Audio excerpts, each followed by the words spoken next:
Why Tottenham will win the league? I'm going to give you 3 seconds to subscribe if you think Tottenham will win the league. 3, 2, 1, and 3 seconds to like this video if you think Tottenham won't win the league. 3, 2, 1. Alright, ladies and gentlemen, boys and girls, welcome to another one of these videos. And I apologize, it's been a while since it's just been me and you talking to the camera, talking football. Obviously, we're busy with the Women's World Cup, busy with 1-0 FC, but I want to make more of an effort to get back to these videos. I love these videos, so if you're excited for that, make sure to like, subscribe, do that business as well. Let me know what sort of videos you'd like to see. Now, Tottenham, before you yell at me, before you start going in the comments, just wait.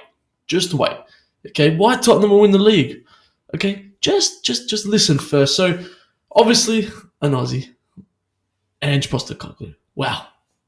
Love it. And myself, obviously being from Australia and being a big supporter, and he's Greek too, being Greek and being a big supporter of what Ange Postecoglou is doing, it is unbelievable to see. Now, I want to preface first that I'm a Man United fan. Okay, I'm a diehard Man United fan. There's blood, sweat, and tears on that United shirt, all that sort of stuff that you want to say. But generally, it is very, very difficult to not watch Tottenham and to not support Tottenham and to not sort of give them that same passion that I give Man United, because it's such a great thing, I think, for Australian football, and we're seeing Australian football here growing, especially with the Women's World Cup. Seeing someone like Ange Postecoglou, someone that coached locally here, he got relegated with the Whittlesea Rangers years and years ago. He played at South Melbourne. He's coached Melbourne Victory. He was unbelievable at Brisbane Roar. I remember watching those days and watching that Brisbane Roar Ange Postecoglou team. And from there, you know that his game style and the way he plays is just unbelievable. So being able to see it now at Tottenham and on a massive scale in the English Premier League, it's unbelievable to see. But we've just got to strip it back a little bit first. And I think we've got to look at the first point. And do I think Tottenham will win the league? Look, I definitely do actually think they'll win a League Cup. You know, they play at the point of recording this, they play Fulham tomorrow in I think the Carabao Cup, whatever it's called. I do generally think they will win a League Cup, and I do generally think that Ange Postecoglou is such a good manager and smart as well, in the sense of he knows that as soon as he can win a trophy for Tottenham, he will be ranked so highly. And he's already won over the fans. You know, we saw yesterday, we got celebrities singing, "I'm loving Big Ange instead." That's Ange Postecoglou. Like, it's just so cool to see. But we've got to lower it down a little bit, because we focus on it, and it's going to be difficult for them. And we've played, 3 games? So hasn't lost yet in the Premier League, which is pretty cool. But you look at just the style of play that he plays, and you know, I love the way he spoke back to Gary Neville. Well, not back to Gary Neville personally, but he gave a little bit of a dig, and he just said, "I'm just copying Pep Guardiola." But you know, he plays attacking. He wants to play attacking. He knows that he's going to get exposed at times, but that's where the 3 defenders that are covering those winging fullbacks have to be alert. And you look at Christian Romero, and he looks like he's playing with a bit more confidence. You look, and Udogie, mate, looks like a solid player, a young Italian fullback. That looks like someone that Ange will look to carry on for as long as he can. You know, look at the signing of James Maddison and 45 million. Even though Ange turns around and says, "What world is 45 million a bargain?" James Maddison really looks like a new shine of light for Tottenham, and he looks like someone that sort of can be that Christian Eriksen for them. When you look back at their sort of, I want to say glory days, but glory days with no trophies. But you look back at their sort of the days where you go, "Wow, that's a fantastic 10." And Eriksen was there the whole time. You look at Maddison as someone like that, and let's not forget, this is a team that just lost arguably the greatest player of all time. This is a team that just lost their 30-goal striker. You know, this is a team that lost their captain.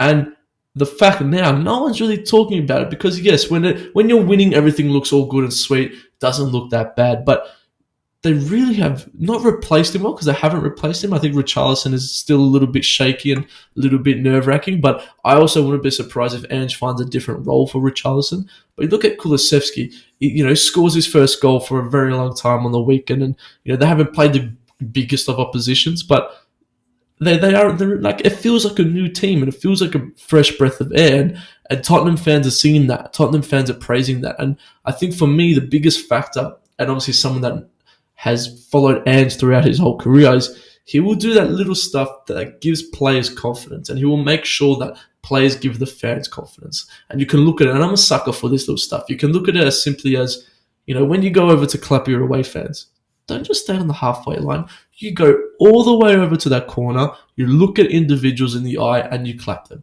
And that is stuff that you build that connect. And Tottenham, we look at a team that lost that connection. You know, if you look at it on paper, Mourinho, Conte, these names are way bigger than Ange Postecoglou, but they still didn't have that connect with the fans, and they didn't even have that connect with the players. And I think Ange has done well because he's prioritised. Ange probably knows that he's not going to win the Premier League this season. He probably doesn't even have that as an expectation. I think top 4 is his goal, and I think top 4 is his target. But at the same time, I believe that Tottenham's main priority should be, can we fix these little cracks that we have? And the results will come, and the players will come, and the wins will come.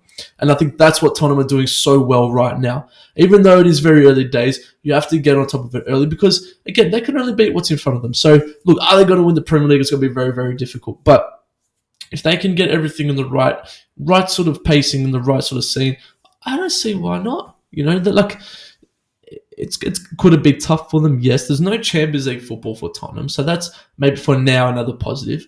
You know, there's no Champions League for them, so they're not going to play against your big teams, throughout the year as well, on top of the Premier League.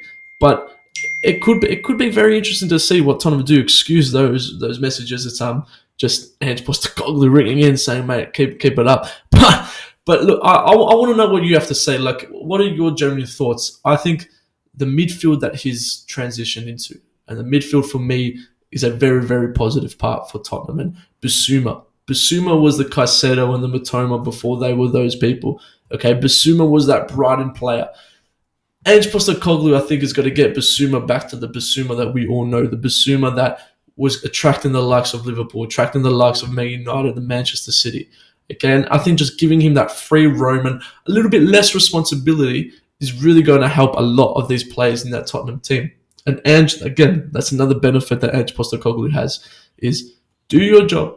I don't need the best players in the world in each position, but together we will get results. You look at the impact Ange Postecoglou had at Celtic. You see Celtic now, I'm reading on Twitter, Celtic fans are just saying Brendan Rodgers shouldn't be anywhere near the dugout. Boring football, loss of memberships, a complete change. And I think people say, well, you're not going to win titles off passion. No, I'm not saying that either. But you can do a lot with building a close group and a close, tight fan base. And that's something that Ange Postecoglou really rates highly. But besides from that, I think the football has improved. And that's, I guess, the most important thing. The football for Tottenham has improved. Ange Ball, it's exciting football. He wants players moving, he wants minimal touches, and he just wants to go. But at the same time, it's not chaotic counter-attacking football. It is well managed, well measured, and a football that will encourage players to play with freedom. And you often hear players that have managed and been managed under the likes of Ange Postecoglou, players that have been coached by Ange will always say that I enjoy the freedom. And you look at some of the other teams, I want to compare to Manchester United. Are Manchester United players playing with freedom? And you can nitpick that more than what you want, but I think that also shows too. So, look, it's got to be very early on in the season. I'm going to be honest, Tottenham, they're my second favourite team now. Everywhere Ange goes, I'm going to support because it is awesome just to see him getting that mainstream sort of media. But I want you guys to let me know in the comments down below. Yes, I know it's very early days to say whether they will win the league, but I tell you what, they're exciting to watch, and that's the biggest thing. So again, drop it in the comments down below. Ange Postecoglou, what are your thoughts on him? I'm going to be back with another match of videos. Leave some comments down below what you want to see as well on the channel, and I'll see you guys there. Let's go, Ange Postecoglou. I'm loving Big Ange instead. Yeah, I love it. Let's go. See you guys. Bye.